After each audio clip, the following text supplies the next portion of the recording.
Hey guys, in this video I'll show you how you can go ahead and change your eBay name.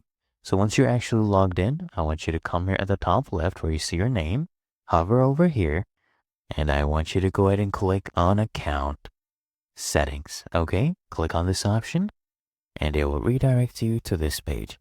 Now under account, you'll see personal info.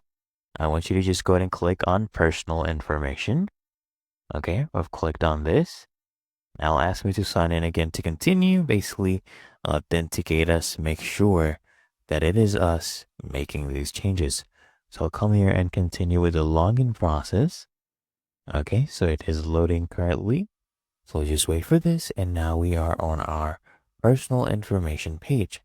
And here I see my username. So all I need to do is come right here and click on edit, right? Change my username.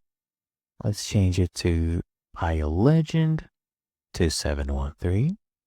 Okay, then you can go ahead and just click on save. And remember, once you change your username, you'll not be able to modify it again for the next 30 days. So let me log in again, and it's currently loading. So we'll do the login process. Okay, there we go. And there you go. My username has been changed, and I can only change it again after about 30 days. It's really that easy and simple.